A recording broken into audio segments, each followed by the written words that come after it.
beloved, Boss Mike, Cervera.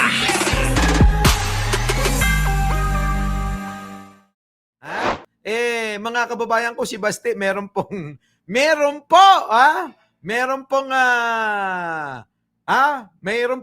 iyak nag-iiyak, mga kababayan. Nag-iiyak. Ito na.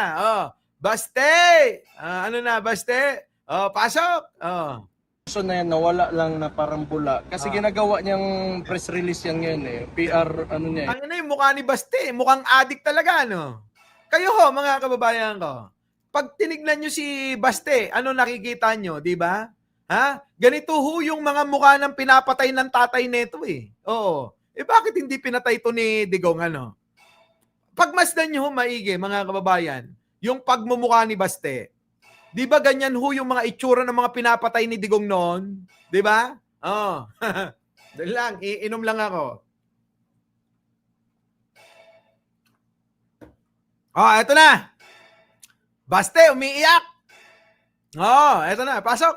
Pag yan, yung issue na yan, nawala lang na parang bula. Kasi ginagawa niyang press release yan ngayon eh. Ganito, Baste, no?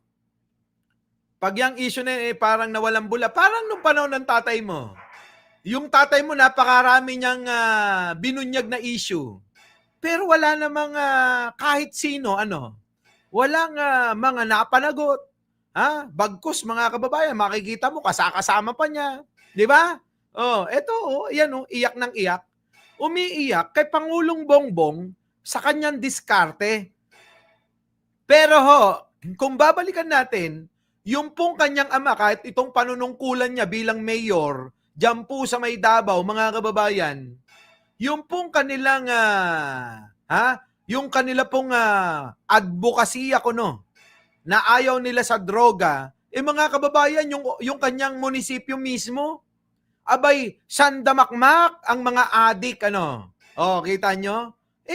Kita nyo naman sa itsura nito di ba? Kaya wag na rin ho tayo magtaka kung bakit meron empleyado di umano itong si Robin Padilla na nagdodroga din. Sige tuloy. PR, ano niya eh, PR stunt niya.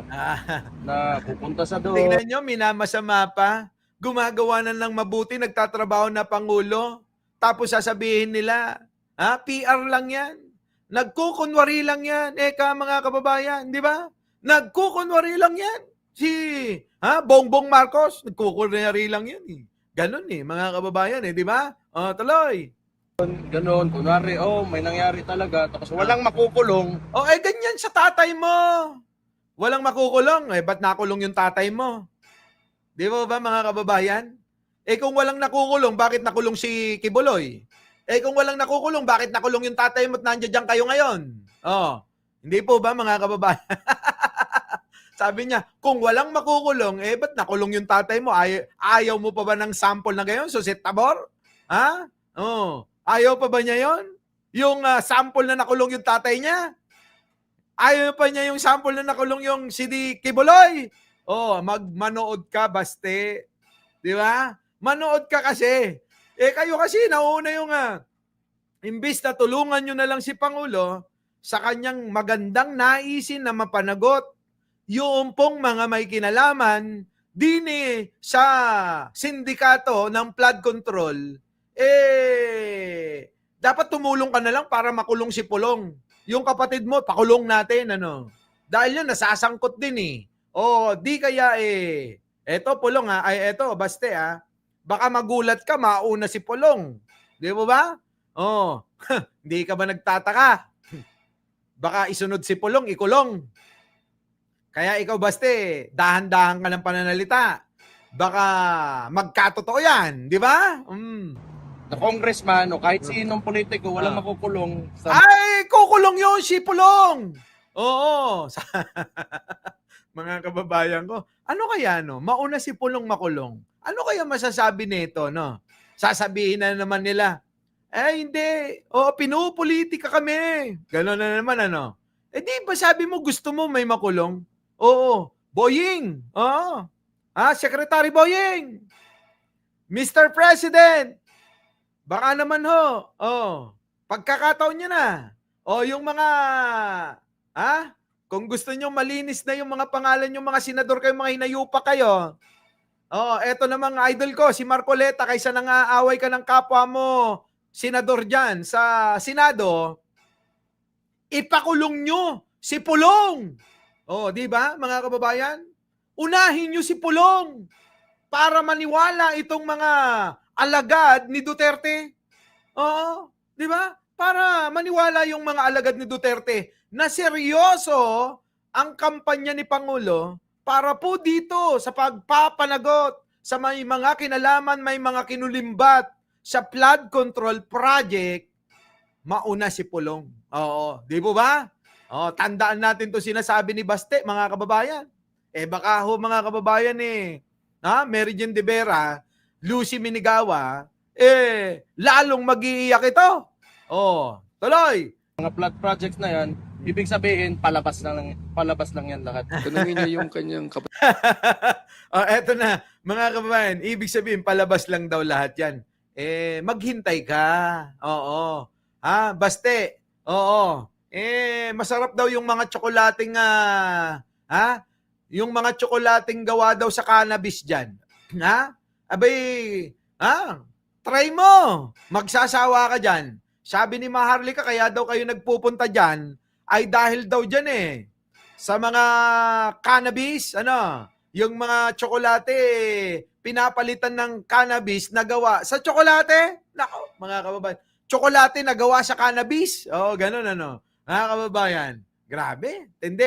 Sumagot naman itong si Abante. Mukhang itong si Abante, mga kababayan umiiyak supporter nila. Boss Mike, talo na. Nanalo pa si Abante. Eto na nga. kapatid na congressman.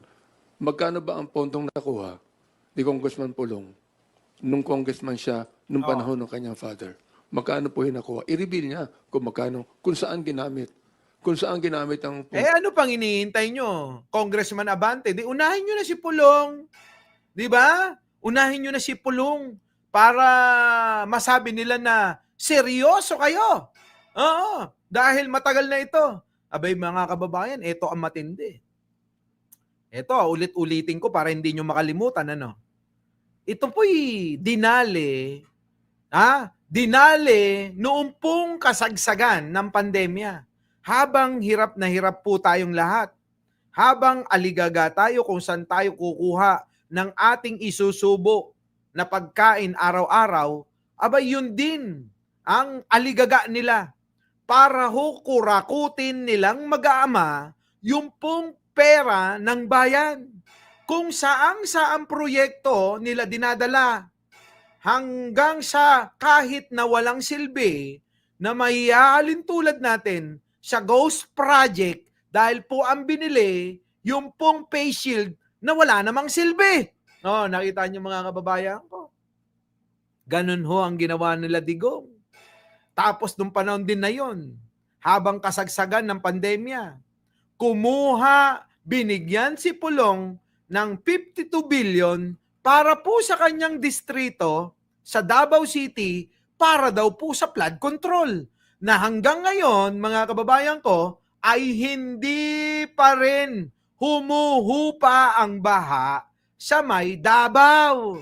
Ngayon, mga kababayan ko, ang tanong, sabi ko nga kahapon sa may Radyo Pilipinas, nasaan ang 13,917 flood control project ni Digong? Nararamdaman po ba natin yan? Kung yung 13,917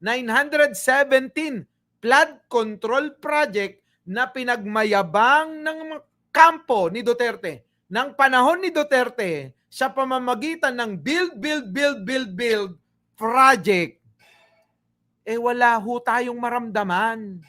Kaya ho, ang ugali nga po ng mga DDS o Duterte camp, na yung kanilang ginagawa, mga kababayan, yung kanilang ginagawa ay ibinibintang po sa iba. Yan po yung style nila para malinis sila sa paningin ng mga tatanga-tanga na naniniwala pa rin sa kanila. Kita nyo mga kababayan ko, antindi. Biruin ninyo, pinagmalaki. Napakaraming proyekto. Ang mga tao naniwala naman, no? Build, build, build, ika, mga kababayan. Pero, saan? Andyan yung mga tulay na bumabagsak, iilan na nga lang nagawa niyan. Kita nyo naman, puro palpak. Oh, di ba? Kaya eto pong mga problema natin ngayon na pinoproblema ng ating butihing Pangulo ay minana niya na po yan sa mga nakaraang administrasyon.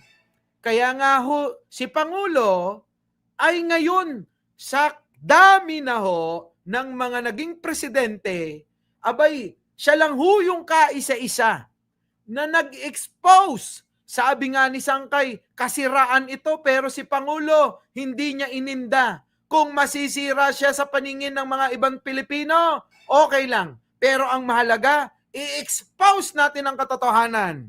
Di ba, mga kababayan ko? Antindi, no? Kita nyo naman. Si Digong, na content na natin, Si Digong, sabi niya noon, mga kababayan, alam ko, marami ang mga ghost project sa DPWH. Pero meron po bang napanagot? Kung alam na pala ni Digong nung panahon, nung panahon pa ng kanyang administrasyon, bakit wala hong nanagot? Bagkos, kung inyong pag-aaralang maigi at iisiping maigi, bakit yung naging DPWH secretary, yung pamilya, abay, grabe, yung pagyaman naging parang jet. Nag-number 1 pa na nakuha yung titulo na sila na yung pinakamayaman sa Pilipinas bigla. Yan po ay nangyari sa kasalukuyang panahon ni Duterte. Kita nyo mga kababayan, Grabe, no? Ang problema kasi mga kababayan, para hubang ang politika ay nagiging mana, no? Daig pa titulo ng lupa, naipapamana. Tignan nyo mga kababayan ko. Ito sila Duterte, sa kanilang baluarte sa Davao. Di po ba mga kababayan ko? Salit-salitan silang mag-amay. Di po ba? Salit-salitan silang mag-ama. Palit-palit lang sila. Parang ang mga bilyar din, Tignan nyo nagpapalitan lang sila sa Senado. Di ba? Ganyan, mga kababayan ko. Ito si Abante, binabanatan ito si Baste. Yan. Kung paano ginamit yan, kung ilang bilyon ang napunta sa flood control project, at kung bakit malaki pa ang baha at Davao, kinakailangan tanungin niya yung kanyang kapatid yan. Kung talagang PR stunt to, patanayan niya. Kung talagang PR stunt to, or may katotohanan na sinasabi. Paano ngayon yan? Di barado ka kay Abante. Di ba mga kababayan ko? Sabi ko sa inyo, itong mga politiko na to magpapatayan pero alam nyo doon kay Chu at saka kay Isko mukhang pinakinggan yung payo natin Ano sabi natin mga kababayan ko? Kayo naman dati naman kayong magkaibigan dyan. Isko at saka si Chua. Kaysa nagtatagisan kayo at nagpapalitan kayo ng mga salita na hindi maganda sa social media, mag-usap kayong dalawa. Aba mga kababayan, kahapon nag-usap na. Pinakinggan yung payo natin sa kanila, minsan talaga, kahit papano tumatama yung mga pinapayo natin to sa mga inang-inang mga politiko, eto na mga kababayan ko. Our beloved Boss Mike Cervera.